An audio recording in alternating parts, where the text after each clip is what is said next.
de la rotation de janvier 2021. Donc comme à chaque fois, on va commencer par le classement palette. Alors juste une petite info, je vous mettrai là la rotation de février, parce qu'en fait quand j'ai tourné la rotation de février, il me restait encore une semaine pour tester mes palettes de janvier. Donc j'ai tourné la rotation de février avant le bilan de celle de janvier. Voilà, donc on commence comme toujours par le classement palette. Alors la palette que j'ai le moins aimée de ma rotation, ça peut en surprendre certains, mais c'est la Book of Magic. Voilà, c'est cette palette que j'ai achetée sur Beauty Bay pendant le Black Friday. Je vous mettrai par ici la vidéo de mon haul Beauty Bay du Black Friday, puisqu'il y a beaucoup des palettes que je vais vous présenter qui sont issues de ce haul. Alors ce que j'ai pas aimé, c'est une palette qui fait beaucoup de chutes. Bon, vous me direz, il y a d'autres palettes qui sont dans ce cas-là, mais en plus les fards sont assez patchy. Vraiment, j'ai eu du mal à les travailler en fait. Il faut vraiment beaucoup les travailler pour obtenir quelque chose de sans tache ou sans trou. Du coup, c'est pour ça que je n'ai pas aimé, parce que comme moi je me maquille le matin, juste avant de partir au boulot, et qu'en gros j'ai on va dire entre 25 minutes et un quart d'heure pour me faire un maquillage complet. Quand on a des fards qui sont difficiles à travailler, de fait on n'arrive pas à avoir quelque chose de joli en un quart d'heure. Donc cette palette là, quand je vous l'ai présentée, je crois justement je l'avais utilisée et j'avais eu des compliments sur le maquillage, mais honnêtement ça m'avait pris presque une heure pour avoir ce résultat. Donc pour moi ce que j'attends d'une palette, vu que je me maquille tous les matins, c'est que ce soit pratique et facile à utiliser.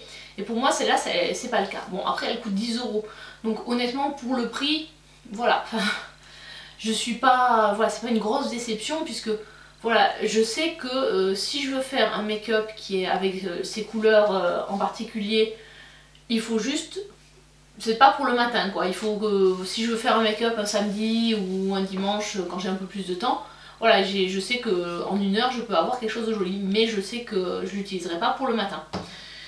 Donc voilà pourquoi elle arrive à la dernière place du classement. Ensuite, là, Sweet Pinks arrive en 10e.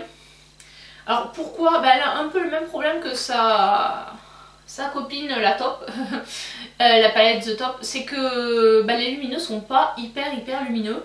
Donc pour obtenir quelque chose de sympa sur les yeux avec les lumineux, j'ai utilisé les monos que j'avais, les Jelly Much, ou j'ai utilisé une autre palette. Celle-là était très bien avec la Naked Cherry, pour avoir quelque chose d'un peu foncé, parce qu'au final c'est rose, c'est pas une palette qui s'utilise toute seule.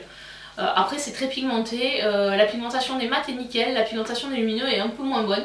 Donc c'est pour ça qu'elle arrive à la 10e place de mon classement. Ensuite, une palette que j'ai aimée mais que je trouve compliquée à utiliser, c'est la Baroque. Alors elle est compliquée dans le sens que les fards sont assez foncés. Voilà, je vous la montre de plus près. Donc il faut vraiment y aller par petites touches pour réussir à avoir un maquillage qui soit pas trop fumé, trop sombre. Mais mis à part ça, elle est bien. J'ai réussi à faire des make-up pour aller au bureau, donc pas trop... Voilà, j'ai pas eu besoin de trop estomper. Mais voilà, c'est sûr qu'elle est très pigmentée. Pour avoir en fait... comment dirais-je, quelque chose qui ressortait de manière un peu plus harmonieuse, j'avais rajouté le topper, la Alchemist, un topper de la Alchemist en plus du gris, en plus du gris étiquette. Après il y a le fard noble ici, qui est un duochrome, donc je sais pas si vous le verrez. Il est très joli, mais... voilà, alors par contre elle est dégueulasse puisqu'elle est arrivée avec ce fard là cassé, et comme c'est le fard le plus foncé de la palette, voilà, ça l'a complètement pourri. Mis à part ces détails, elle est bien pour une palette de gris, voilà, elle est vraiment sympa. Mais bon, les autres étaient mieux. Ensuite, en 8e position, on a la Urban Decay Naked on the Run. Alors celle-là c'est une édition limitée qu'on ne trouve plus. Voilà comment elle se présentait. Donc il n'y a pas énormément de fards. Au final il y a 5 fards marron et un phare beige qui peut servir d'highlighter. Moi je l'utilise plus sous l'arcade. Franchement, elle est à cette position là parce que bon, à part des maquillages naturels, neutres, on peut pas faire grand chose avec, mais elle est très pratique pour tous les jours. Donc voilà, bon après, honnêtement, sur ce classement, j'ai pas vraiment de palette où ça a été la grosse déception quoi. Ça a même été assez difficile à établir ce classement parce que toutes, au niveau pigmentation, la pigmentation elle est là quoi. J'ai pas eu de soucis de fards qui n'étaient pas pigmentés. Et globalement, mis à part un peu la Book of Magic qui est un peu plus dur à travailler, mais globalement il se travaille bien. Donc voilà, donc la Naked, donc je vais reparler ensuite pour le bronzer et le blush. Voilà, en plus c'est vrai que cette palette là est très complète puisqu'on peut facilement la mettre en wesh puisqu'il y a également un bronzer et un blush dedans.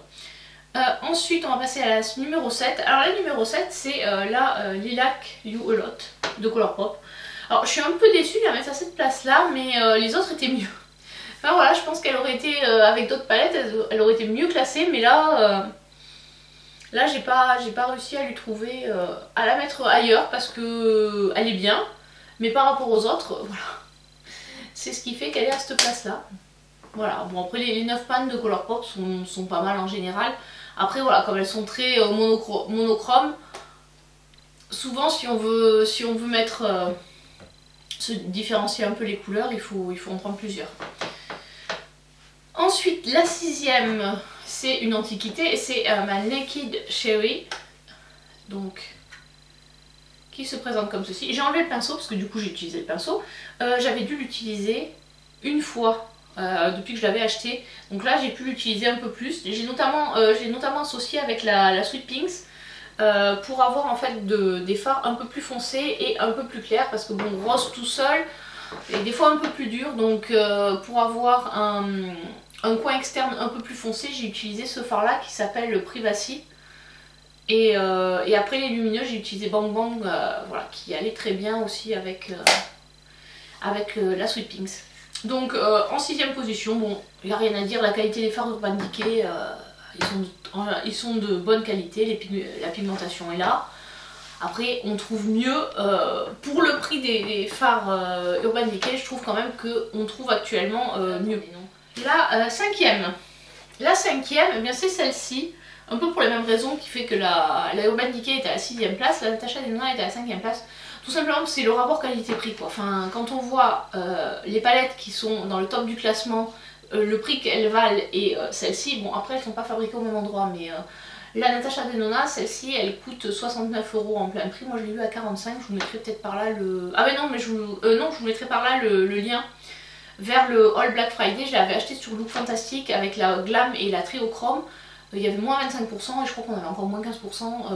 Oui, j'avais eu 15% je crois sur... non 10% sur Igral. Donc au final la palette au lieu de 69 € elle a dû me revenir à 40 €. Bon, pour 40 € déjà on est plus cher que les premières, mais la qualité est là, les mats sont vraiment très bien, ils se travaillent très bien. Les lumineux moi je les trouve un peu décevants, enfin voilà c'est un peu pour ça aussi qu'elle est qu'à cette place là, c'est que sur mes yeux j'ai du mal à bien faire tenir les lumineux. À l'application et quelques heures après ils sont encore très beaux, mais à la fin de la journée on les voit quasiment plus et je trouve que c'est un peu dommage. Donc on va passer ensuite à la 4e.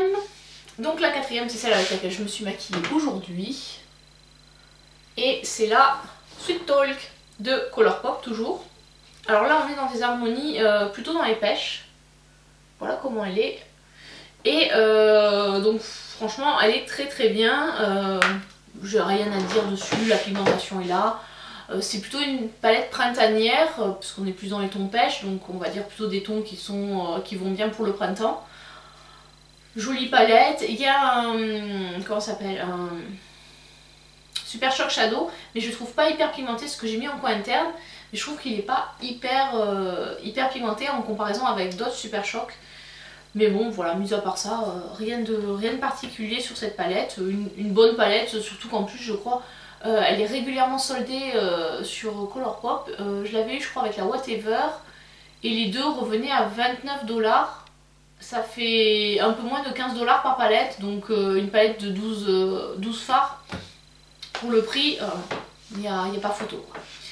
Oui c'est vrai que je vous ai pas trop dit en intro, mais souvent quand je classe mes palettes je tiens compte de la qualité de la pigmentation, de la facilité de travail des fards et aussi du prix, puisque voilà, c'est un tout. Pour moi, c'est rapport qualité-prix. Une palette qui est chère et qui se travaille bien, bah, on va le dire, c'est normal quoi. Enfin, c'est logique qu'on ait de la qualité pour le prix qu'on paye. Une palette dont le prix est assez bas et qu'à côté il y a en plus la qualité, pour moi, ça va forcément la classer plus haut elle va être forcément classée plus haut. Donc, on passe à la numéro 3. Ça y est, on est dans le top 3. Donc, la troisième, c'est la Wahala, donc de Juvias, qui se présente comme ceci. Très bien. Très pigmenté. On arrive à faire des maquillages un peu plus légers. Donc en fait pour faire des maquillages plus légers j'ai utilisé ces fards là, ces deux là, avec le noir pour foncer en touche légère sur le coin externe. Voilà, après j'ai fait du maquillage aussi avec cette colonne là, donc plutôt les verts et moutarde. J'ai pas trop utilisé, j'ai utilisé un petit peu les violets, mais surtout j'ai utilisé ce fard là, en fait avec les fards clairs quoi. J'ai pas fait de maquillage trop flashy. C'est un peu ce que je vous disais dans ma rotation de février, c'est que en fait j'avais choisi je pense trop de palettes ou trop de grandes palettes, donc j'ai pas pu tout tester. Donc là voilà, je vous dis elle est troisième parce que franchement les maquillages que j'ai fait, même si j'en ai pas fait beaucoup, la qualité est là, le prix est là également. Bon, elles sont autour de...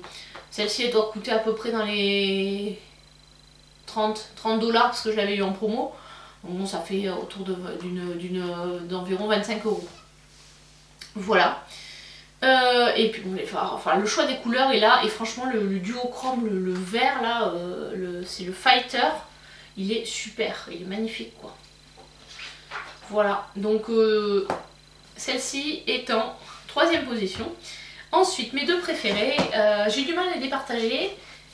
Et en seconde, j'ai la Naughty de BH Cosmetics. Alors celle-ci, je sais plus comment je l'avais. Au départ, elle était à 27 € je crois, sur Beauty Bay. Et elle est tombée, je crois, aux alentours entre 15 et 16.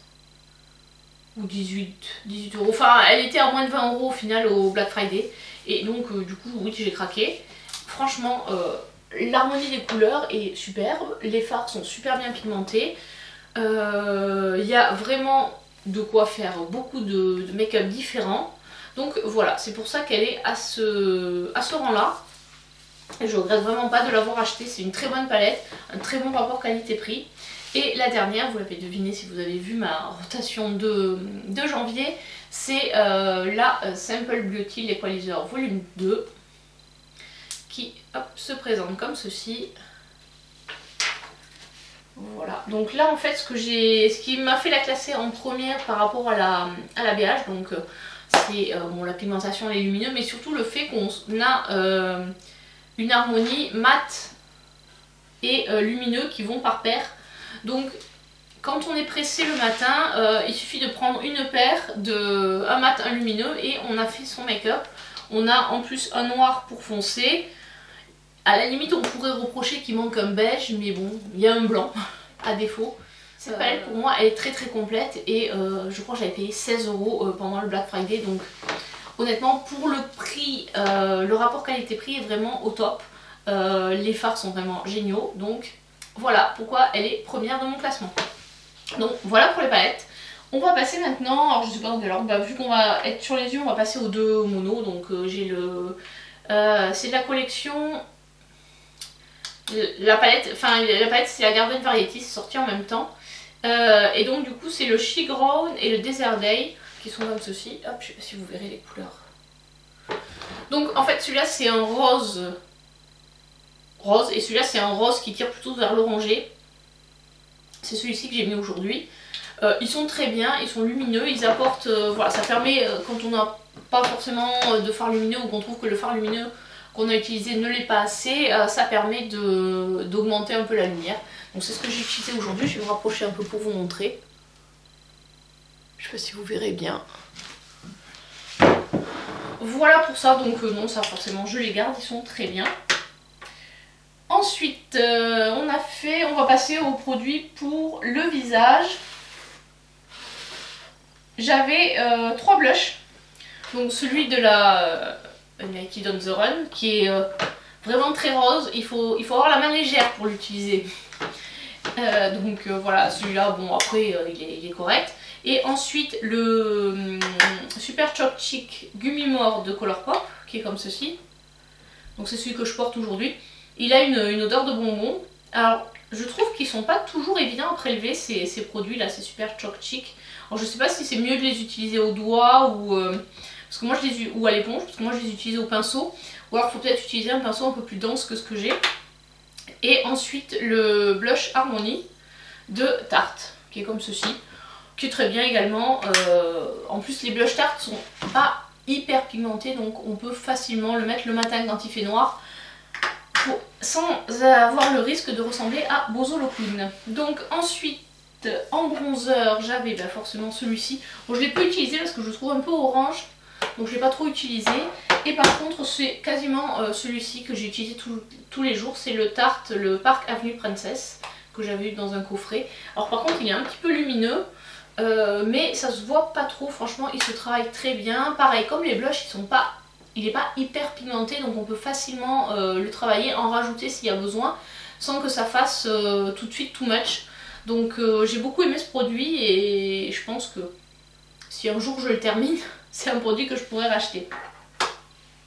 Ensuite au niveau des highlighters, j'en avais deux. Le Ray Rider que j'ai pas mal utilisé, qui est donc un highlighter de chez Kaleidos. Donc celui-là il était plutôt dans les tons dorés, comme ceci. Voilà, donc celui-là il est très bien franchement pour tous les jours. C'est pas quelque chose de trop, comment dirais-je, qui va faire tout de suite boule à facettes. C'est vraiment plutôt lumineux doré, ça se marie bien avec blush et bronzer, donc pas de soucis. Celui-là franchement je recommande, il est vraiment très très bien. Il s'estompe bien, il est voilà, il est bien, il est pas non plus, bon par contre il est pas hyper lumineux, à l'inverse de ceux de Richard qui eux sont très lumineux. Donc là aujourd'hui je porte le Mama Boy, je sais pas si vous verrez, je l'ai mis là. Après je trouve qu'ils sont assez compliqués à prélever ceux-là au pinceau. Celui-là c'est un highlighter crème qui est comme ceci, ou alors c'est celui d'à côté. Donc voilà, celui-ci c'est un highlighter crème et j'ai l'impression qu'il est un peu séché. Je ne l'ai pas utilisé en fait, j'ai utilisé les trois autres parce que je suis pas trop produit crème, et puis bon le matin je me suis dit si jamais tu te rates ça va être un peu compliqué. Et là en essayant de le swatcher j'ai l'impression qu'il a séché. Alors que j'ai pas la palette depuis très longtemps, enfin je l'ai acheté à sa sortie.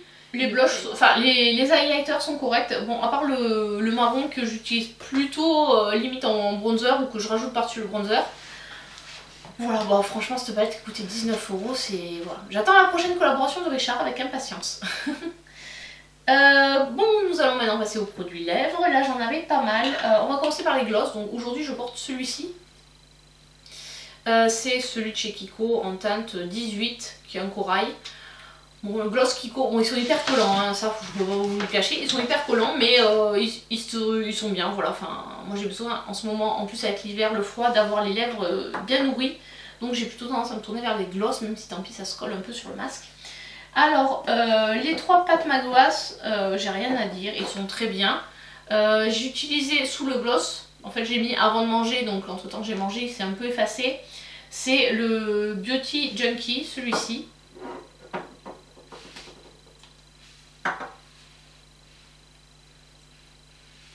Qui est comme ceci, voilà. Il est très bien, en fait ils tiennent super bien. Puisqu'il m'en restait encore après avoir mangé. Pour des rouges à lèvres raisins, franchement ils sont hyper... voilà, ils tiennent la route. Après, leur prix, je crois que c'est aux alentours de 39 € quand on les achète sans réduction. Moi je les avais eu à 10 $ à l'époque. C'était avant que les taxes soient incluses dans le prix. Et voilà, j'ai également le Profumo et le Valletta, donc ça c'est deux couleurs qui sont beaucoup plus nudes et que je peux porter plus facilement presque tous les jours. C'est plutôt vers cela que je me tournais le matin quand j'avais envie de mettre un rouge à lèvres, c'est-à-dire quand mes lèvres étaient en état de le supporter, parce qu'ils sont quand même un peu... Ils sont pas mat vraiment, mais ils sont pas aussi crémeux qu'un rouge à lèvres brillant quoi. Et les deux derniers que j'ai quasiment pas utilisé. Alors le Ruby Rouge je l'ai pas utilisé, d'ailleurs je vais pas le garder. voilà, il a juste été swatché, mais c'est vraiment pas ma couleur. Et en plus, j'ai essayé de le mettre une fois, mais il est vraiment trop sec pour moi. Alors je sais pas si c'est parce que le raisin a mal tourné entre guillemets, ou si c'est parce que c'est un rouge à lèvres mat. Mais du coup, voilà, je suis pas du tout fan, j'aime pas du tout la texture, donc celui-là, clairement, je ne vais pas le garder. Je pense que je le mettrai en cadeau d'un colis Vinted ou autre, parce que voilà. Et ensuite, il y a le Urban Decay en teinte Chérie. Voilà, hop, qui est comme ceci. Donc lui, il est crémeux, mais voilà, enfin pour tous les jours, c'est pas trop une couleur que je porte. Je l'ai porté pour un week-end où on m'a dit que il m'allait très bien, donc c'est un rouge à lèvres que je vais garder, mais voilà, c'est pas forcément une teinte, voilà, c'est vraiment un cerise noir, pas une couleur qu'on peut mettre tous les jours. Cette vidéo bilan de ma rotation make-up de janvier est à présent terminée. Donc n'hésitez pas à aller voir ma nouvelle rotation que je vous mettrai quelque part par là, parmi les 2 vignettes à la fin de la vidéo. Vous verrez un peu les produits que j'ai prévu d'utiliser en février, sachant que c'est un mois court, j'en ai prévu un petit peu moins au niveau des palettes. Et donc maintenant je vous dis à très bientôt pour une prochaine vidéo, je vous fais de gros bisous, allez ciao ciao!